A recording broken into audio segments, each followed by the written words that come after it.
وہ पहाड़ जिन पर कभी नबी उतरे, जहां वही नाजिल हुई और जो आज भी अपने वजूद से हमें अल्लाह की ताकत का एहसास कराते हैं।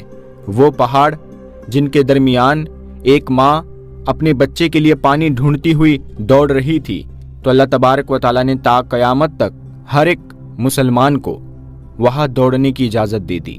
वही पहाड़ जिस पर चढ़कर प्यारे आका सल्लल्लाहु ताला अलैहि वालिहि वसल्लम ने चांद के 2 टुकड़े किए थे। वही पहाड़ जिसके ऊपर तूफान नूह में हजरत नूह अलैहिस्सलाम की पहाड़ के ऊपर जाकर जो कश्ती रुकी, वही पहाड़ जिनके बारे में हमने पिछली वीडियो में आपको बताया। प्यारे आका सल्लल्लाहु ताला अलैहि वसल्लम पहाड़ के ऊपर जाकर ही उस गार में बैठे जिसे गारे हिरा कहते हैं, और वहीं पर आप पर पहली वही नाजिल हुई। तो इस्लाम का पहाड़ों के साथ क्या कनेक्शन है हमने पिछली वीडियो में जाना, लेकिन आज की इस वीडियो में हम बात करेंगे उस दिन की जब ये पहाड़ जो आज हमें अड़ीग और मजबूत लगते हैं, अल्लाह के एक हुक्म से धूल बन जाएंगे।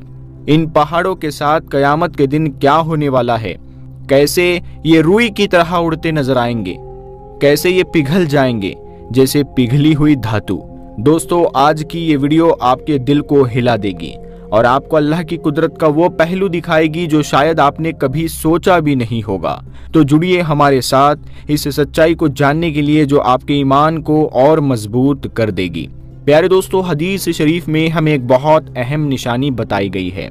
जब तुम मक्का मुकर्रमा में टनल्स यानी सुरंगें देखोगे और वहाँ बिल्डिंग्स इतनी ऊंची बनती देखोगे कि वो पहाड़ों की चोटियों से भी ऊंची नजर आने लगे, तो समझ जाओ कि कयामत का वक्त करीब आ चुका है। सुभान अल्लाह, आज अगर आप देखें तो मक्का में वाकई टनल्स भी खोदी गई है, सुरंगें आपको देखने को मिलेगी और बिल्डिंग्स भी आसमान से बातें कर रही है। यानी वो निशानियां जो हमारे प्यारे नबी पाक सल्लल्लाहु अलैहि व आलिहि वसल्लम ने 1450 साल पहले बताई थी, आज पूरी हो रही है। फिर हदीसों में बताया गया है कि जब मोमिनों पर बहुत ज्यादा आजमाइश आएगी तो उनका सबसे बेहतरीन रिफ्यूज यानी पनाहगाह जो होगी वो पहाड़ों की तरफ पलायन करना होगा, यानी पहाड़ों की तरफ जाना होगा। नबी करीम सल्लल्लाहु अलैहि वालिहि वसल्लम ने अपने उम्मतियों को ताकीद फरमाई थी कि जब फितनों का दौर आए तो शहरों को छोड़कर पहाड़ों में जाकर अपने ईमान को बचाए। और फिर एक और बड़ी निशानी है याजूज और माजूज की कौम, एक ऐसी खौफनाक कौम जो सिर्फ तबाही और बर्बादी फैलाती है। आज भी वो कहीं सुरंगों और पहाड़ों के बीच कैद है, लेकिन एक वक्त आएगा जब वो अल्लाह के हुक्म से इस बैरियर को तोड़ देंगे और फिर वो पूरी दुनिया में दहशत और तबाही मचाएंगे। मगर यहाँ एक बहुत दिलचस्प बात है, वो बैरियर तब तक नहीं टूटेगा जब तक उनका लीडर, उनका सरदार इंशा अल्लाह नहीं कहेगा। जैसे ही वो इंशा अल्लाह कहकर आगे बढ़ेगा, अल्लाह ताला उन्हें इजाजत देगा और वो बैरियर टूट जाएगा और फिर वो पूरी दुनिया में फैल जाएंगे। सुभान अल्लाह, कितनी अजीब और हैरत अंगेज बातें हमारे नबी सल्लल्लाहु अलैहि वालिहि वसल्लम ने हमें पहले ही बता दी थी। प्यारे दोस्तों, कयामत के दिन पहाड़ों का क्या हाल होगा इसके बारे में कुरान पाक में बहुत ही खूबसूरत और गहरी बात बताई गई है। आइए देखते हैं सूरे अन-नम्ल चैप्टर 27 आयत नंबर 88 का हिंदी तर्जुमा।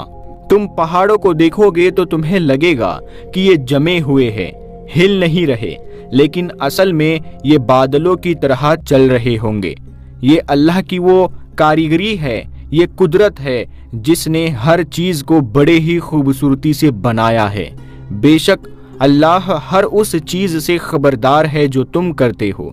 सुभान अल्लाह, यानी जो पहाड़ आज हमें इतना मजबूत, इतना अटल नजर आते हैं, कयामत के दिन वही पहाड़ भी बादलों की तरह हल्के होकर उड़ते नजर आएंगे। जैसे हवा में रुई उड़ती है उस तरह से, जैसे बादल हवा में तैरते हैं, वैसे ही ये मजबूत पहाड़ भी हिलने लगेंगे। ये दिखाता है कि उस दिन अल्लाह की कुदरत के सामने ना कोई ताकत टिकेगी, ना कोई चीज अपनी जगह पर कायम रहेगी। और साथ ही साथ अल्लाह तबारक व ताला हमें ये एहसास भी दिलाता है कि इस पूरी कायनात की हर चीज को उसने बड़े ही नजाकत और हिकमत के साथ बनाया है। اور یاد رکھو اللہ ہمارے ہر کام، ہر سوچ، ہر ارادے سے اچھی طرح واقف ہے۔